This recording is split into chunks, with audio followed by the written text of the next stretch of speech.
Okay, welcome here tonight. It is July. Happy July, July 1st. And we are starting a new series. We spent all last month learning to stay. And we talked about staying with ourselves long enough to notice what we've learned, what we've been protecting, and what has been quietly shaping the way we move through life. And as I reflected on this last month and those conversations, something became clear to me, and that learning to stay naturally kind of leads right into learning to see. And we're going to talk about that. But I want to welcome you here and invite you, like I always do, to be here. So whatever you have been doing through your day, working or running errands or just the busyness of our daily lives, how it can become, I invite you to just slow down enough to take a couple of deep breaths and just be more present and less absent. And I'm going to do that for myself as well. So just with intention, taking the time to listen, like to feel, to notice what's wanting to be released, if you're thinking about what you're going to do after this, or even the questions you might have, just we'll get to that later. Just be here. I love that our breath is something that is so useful when we learn how to use it as a tool for presence.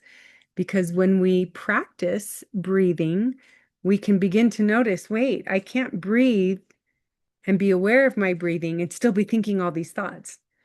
We can, but then we come back, if we're aware, back to our breath. So thank you for doing that and taking the time to be here tonight. So back to this discussion, learning to stay was last month and learning to see. Because once we're willing to stay, we begin to notice the lens through which we've been experiencing our lives all along. So this month, I'd like to explore something different but deeply connected. It's not reality itself, but the way we experience reality. And I'm just would like to begin with this simple question. Are we seeing life as it is or as we have learned to see it? Are we seeing life as it really is, or are we seeing it as we have learned to see it? So I'm just going to ask you a few questions here. If you're watching now or if you're going to be watching later, you can just observe. Have you ever received a text message from someone and their answer was simple? It was, okay. And one person may read it and think, great, and they move along. But another person might read that same exact message and think, are they mad? Are they upset with me? Or here's another example. Maybe you've been sitting in traffic and one person will roll down the window and turn up the music and just enjoy that extra time, that extra space to not be in a hurry. And then another person is gripping the steering wheel and thinking, why does this always happen to me? Now I'm going to be late.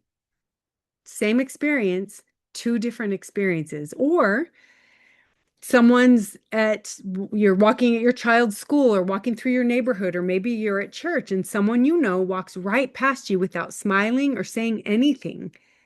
One person might think they must have had a hard day.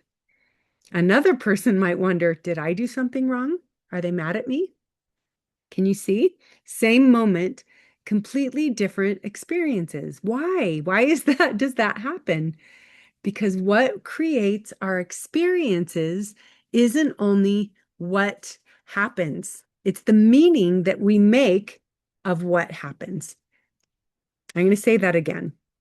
What creates our experiences isn't only what happens, like what's happening, it's the meaning that we make out of what is happening. And that becomes our experience. And I think it's one of the most important things we can begin to see, because we don't experience life objectively, we experience it personally. And it doesn't make us wrong, it makes us human. For a long time, I assumed reality simply created my experience. Something happens and then I experience it. But over time, I began realizing there's something quietly sitting in the middle.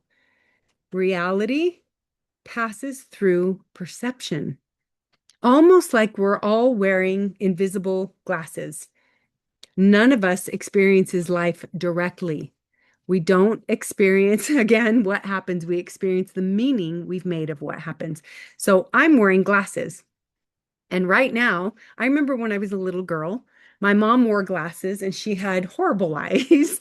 Um, and I would take her glasses sometimes when I was younger and I would put them on and everything became blurry. And I was like, oh my gosh, how could she even see through these? But for her, she would put them on and I was like, that doesn't blur your vision. She's like, no, it makes it very clear. So that is a perfect example. It's like we're all walking around wearing invisible glasses that actually are shaped. The lens is actually built through what we have lived, the wounds we have, the joys we've had. Can you open that? So I want to say, I said that again. The experience we have is the meaning we've made of what happened. So have you ever been absolutely certain something was true? Then later you discover it simply was just one way of seeing it. Think about two siblings, same parents, same home, or even five siblings, a family. And they were all raised by the same parents, same home, many of the same experiences. And yet, years later, if you ask them about their childhood, you will hear completely different stories. Let me know if that's how you've lived. And I don't know that I know any family. It's like, oh yeah, we may have similar memories. And we're like, oh, remember that? And we'll tell our experience of it. And sometimes the experience that my sisters will talk about the same thing we did. And they're like, oh, I didn't experience it like that. This is what happened. And I'm like, wow, I didn't even notice that.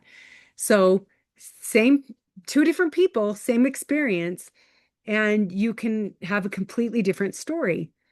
It's because what shapes our experience isn't only what happened, it's the meaning each of us made of what happened. So, as children, we were constantly making meaning. Someone criticized us, someone ignored us, someone left, someone celebrated us.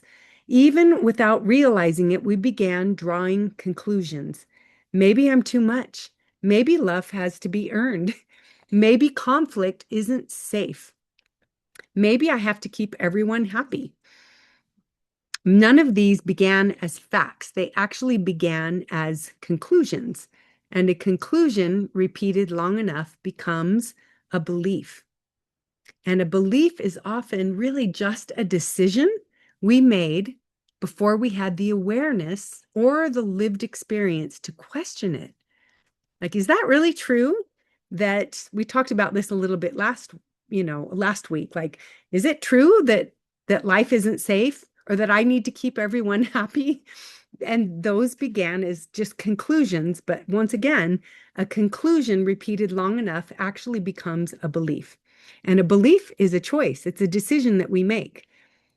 So here's another question. What is something you've believed about yourself for so long that you've almost forgotten it was ever just a conclusion? I'd like to hear if you want to put it in the chat or if you want to unmute yourself and have something to say about that, because I think I love to hear your stories, your experience with this. I'm fascinated by it.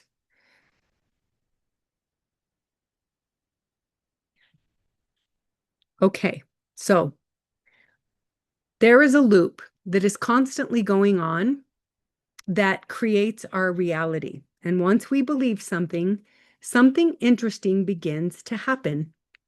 Our attention naturally starts to organize around our belief. And we notice what supports it. Like 80% of what we notice in our lives is are the things that support what we believe. Pay attention to that, 80%. So all day long, 80% of our attention is going towards what we believe, what we have come to believe, what conclusions we've made about life and ourselves, and they become our beliefs. So we notice if we quietly believe that people don't really understand us, we will probably notice the moments that we feel misunderstood. If we believe that people eventually leave, we become especially heightened and aware of when people feel like they might be leaving or saying goodbye or abandoning, right? Not because that's the whole of reality, but because that's what my attention has learned to recognize 80% of the time. So, the life we are experiencing isn't only revealing what's happening around us. If we pay close attention, it's also revealing the lens through which we've learned to experience life. So here are a few questions. What assumptions about life have you never questioned? What do you consistently notice in other people? I love that question. What are we constantly noticing in other people? Because once we follow that line of thinking, well, they do this, or I'm going to judge that, it's like a confession. The minute we're judging something in someone else, it's something we're projecting outward. So pay attention. If I'm judging that, it lives in me, or it wouldn't even bother me that they're doing that. So that's something that goes with this idea that we notice in other people the very thing that we are conditioned to notice because we have that belief kind of like just running behind the scenes because it lives in our subconscious. And remember, 95% of our reactions, our thoughts, the way we show up in life, the things we believe about life are below our awareness. So the fact that you're here tonight or even watching this maybe at a later time, it's so beautiful because when we start to become more aware that, oh my gosh, I keep noticing that in other people, that must live here in me. Let me check myself first. That awareness right there is so beautiful because it starts to open you up to become more free.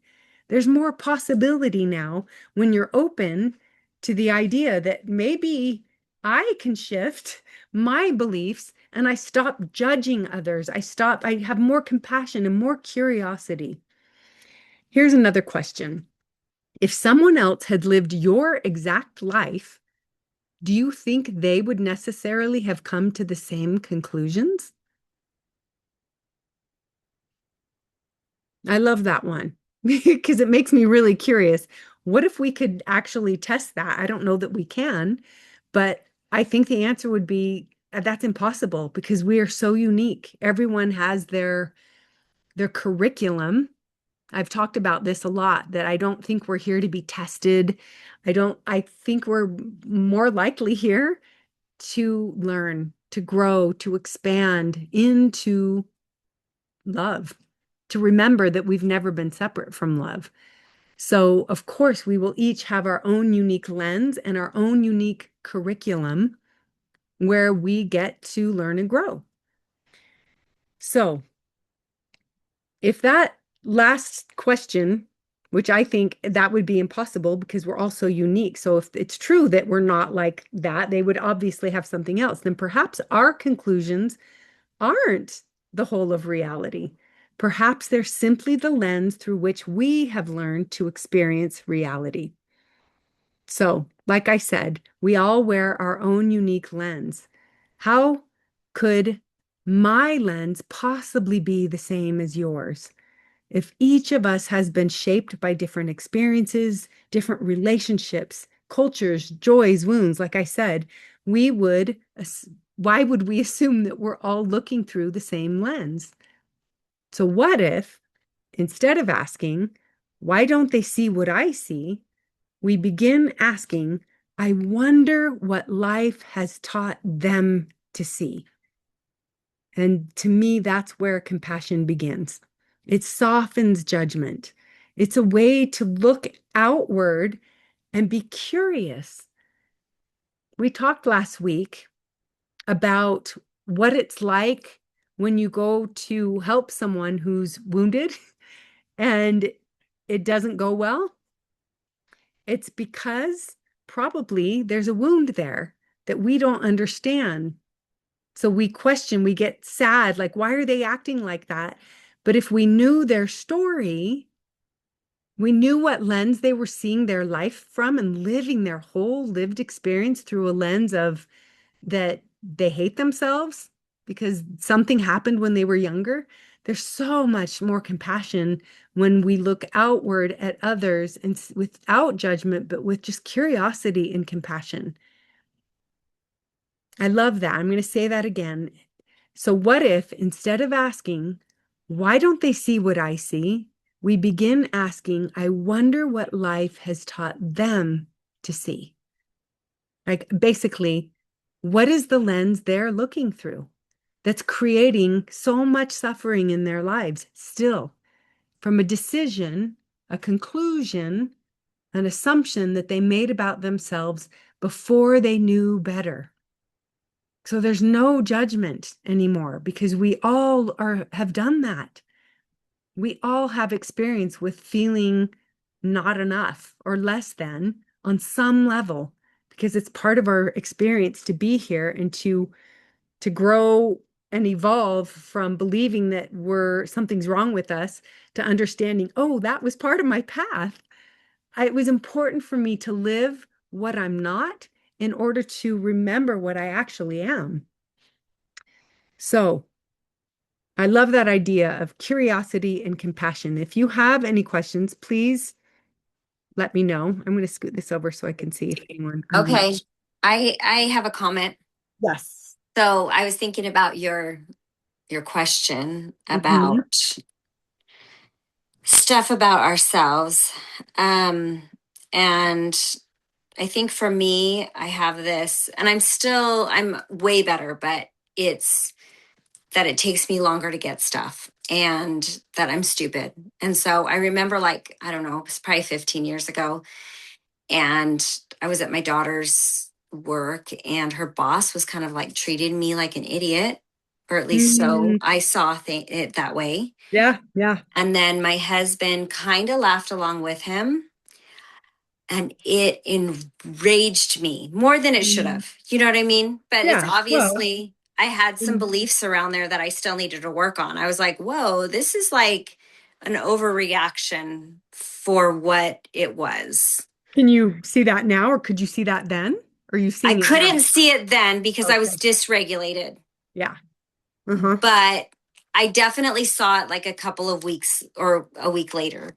And Okay. after I worked through everything, I was like, okay, but I know it's still playing out in my life in certain areas. Okay. Like in technology, for example, I struggle with technology, and so that's playing out still. Like, okay, Yeah. you can relax yourself around this. It's okay, but it like brings up all of that.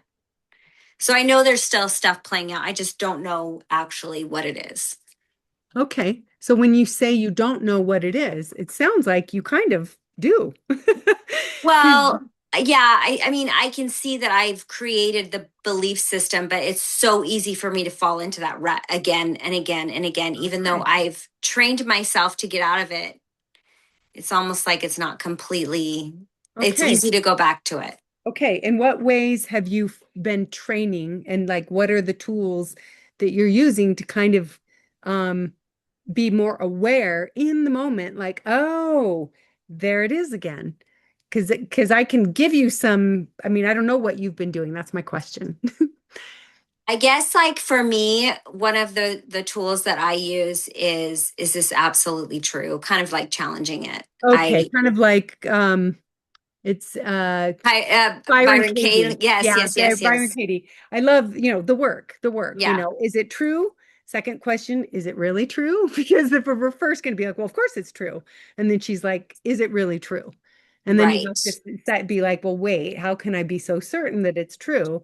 And then I love the last three questions are, How does it feel when you believe that it's true? Well, it feels awful feeling like that I'm stupid or that I'm not smart enough. It feels gross. I don't like feeling that way. And then the next question is, how would it feel to not believe that about yourself anymore?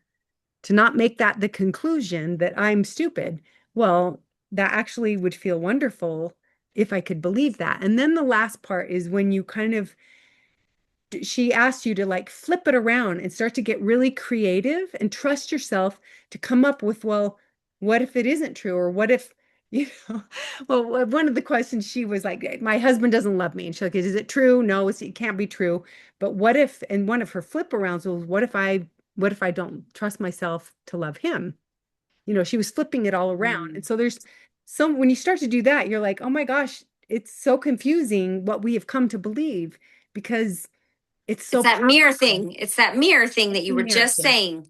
Yes. What Yes. you're criticizing somebody else about Yes. is what you're actually Exactly. seeing.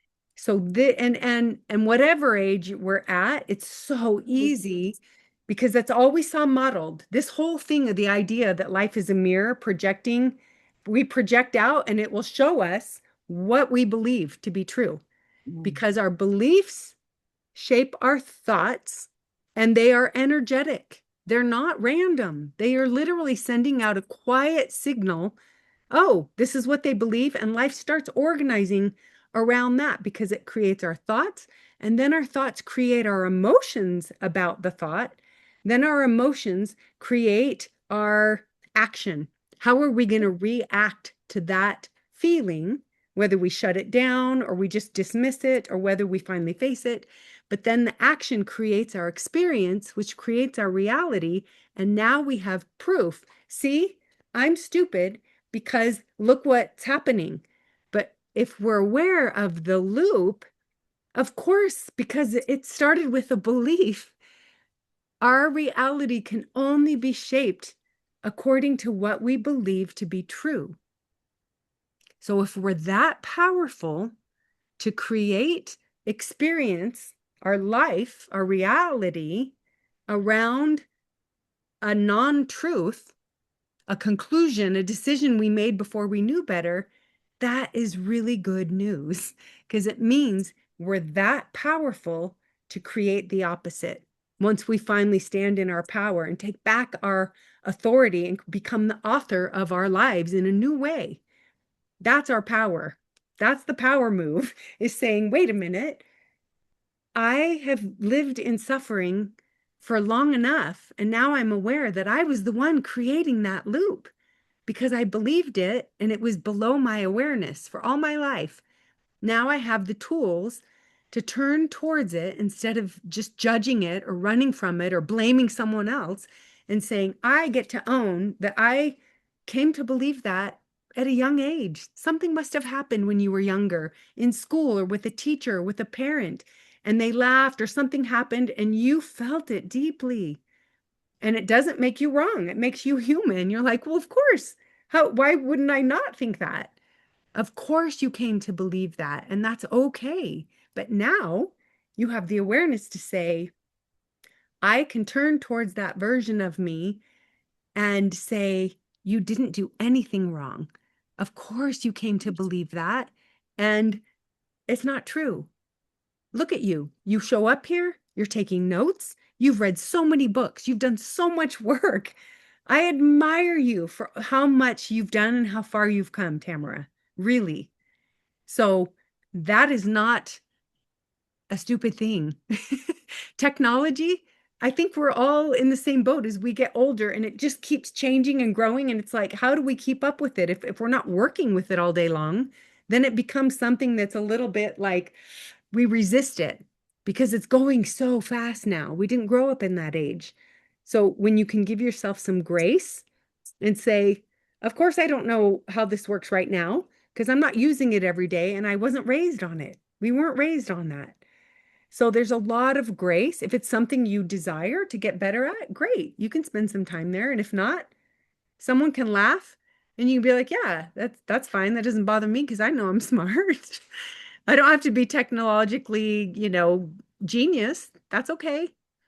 but I know that I am wise and smart in all these other areas. And that's what matters most anyway to you, I think. Yeah, I'm kind of getting to the point now that I don't have to be good at everything like I used to think I did. Yeah. Because I'm choosing not to be, or because I'm Right? making, like, I could, if I wanted to put the effort in, Yeah. I You know, could, you could. You absolutely know you but then could. it's like, okay, now I have to come to the realization that it's a choice. And then I have to Mhm. live with the fact that, okay, I'm responsible for that choice. It's not just like not being acted upon me. I'm actually acting in it. Yeah, And that's exactly. harder because now we have to take responsibility. I, I, yes, it can be. If you, this is the thing. Even just hearing, it's funny because now I've been trained so much to listen to people's words because we live in our world of words, and our world of words is the story we've been telling ourselves and about life because of our loop.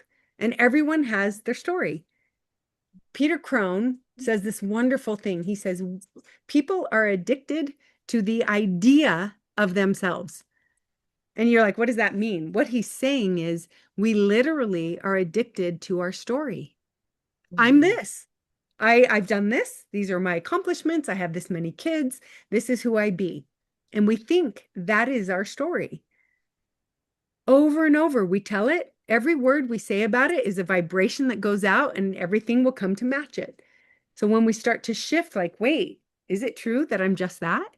That I'm not good at this, or I do this better than someone else, or that's our story. So when we start to get more clear, like, wait, I am in charge of my story, and I have more power than I ever thought by the words I speak out loud because they are revealing and confessing to myself what I actually believe.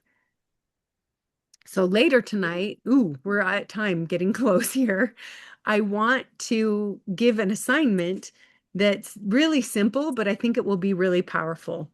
Um, but thank you for sharing that, your experience with your belief, and then kind of sitting with it and being like, you know what? I was so triggered back then because we didn't have the tools. We didn't know. I mean, we could be aware, like, wow, I kind of overreacted there.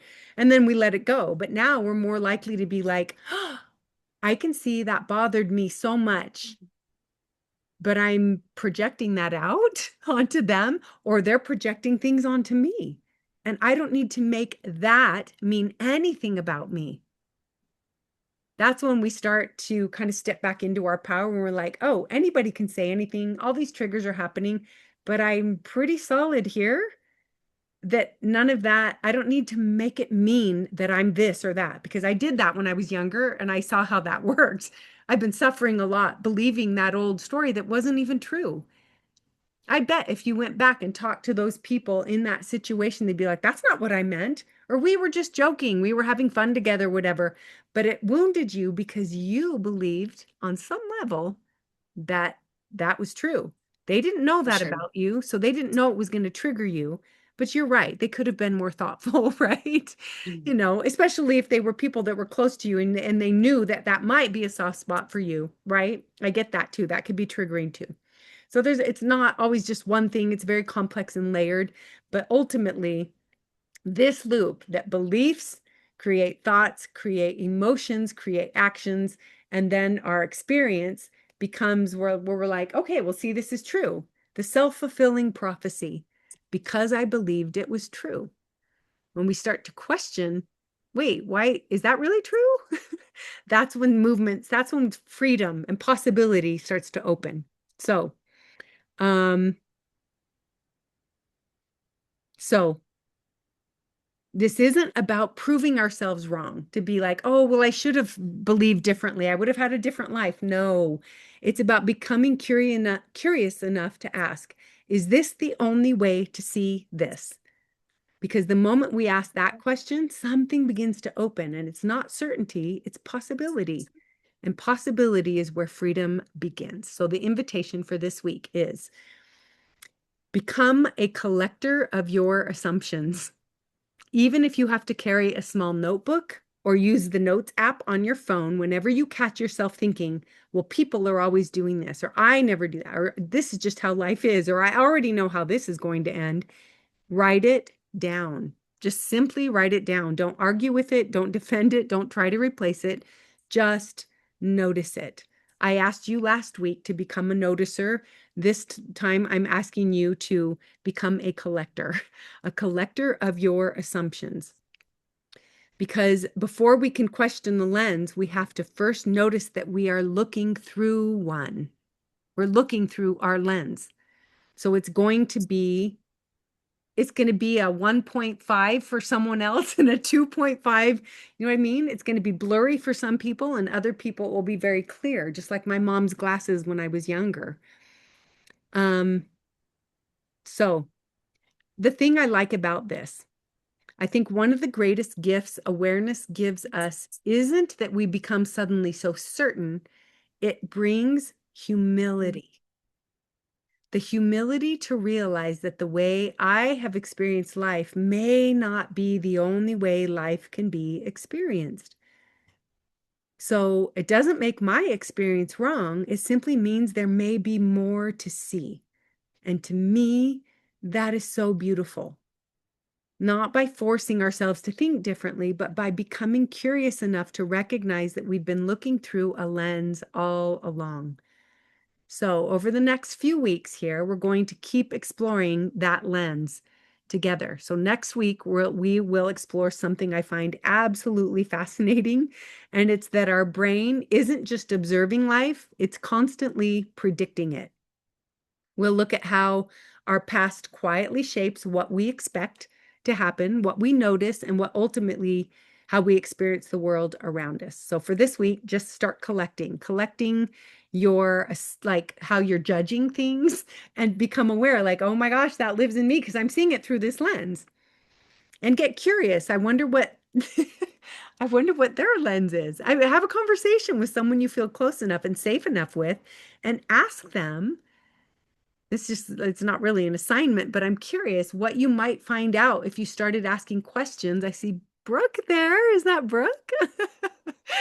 I'm like, wait, that's my daughter-in-law. I love you. Hi. She had me muted, but Oh, I love that. Okay, I'm glad you're here. Thank you for being here. I didn't know you were back stateside here. yes, yeah. Um, so good to see you. But have a conversation. Like, what do you feel like your lens has been growing up? What were the things that you assumed about life that now you're willing to question? Is that true? Just because you learned it at a young age and then it kept clinging to you, does it still need to be there? Right? How can we, like, with so much compassion and curiosity, start to clean our lens so it's a little more clear and less um, assumptive that things should be a certain way, that maybe there's enough spaciousness for other people to have their own lens too, and that's okay. That's a beautiful thing. So, um, notice the stories that arise automatically. Notice the assumptions your mind makes before you've even gathered all the information. Not with judgment, just with curiosity, because every moment of awareness is another opportunity to clean that lens a little bit more and see clearly. And perhaps learning to see more clearly is one of the most loving things we can do for ourselves and for the people we share our lives with. Okay. Thank you for being here. I'm going to stop this recording, but I need to say hi to Brooke and Tamara here. And Michelle, thank you for being here too, even if you're here and you're not participating, I love that you're here. So thank you for being here. And I hope to see you next week where we're going to be going a little bit deeper about, what was that topic again? I forget what it was off the top of it's about our brain, how our brain is a great predicting machine. So we'll talk about that next week. Until then, have a good evening and happy 4th of July weekend to everyone. And I will see you next Wednesday, 7 o'clock here in Thanks. Mountain Time. Okay, ciao. Thank you so much. Sorry I was driving and couldn't talk much. It was great.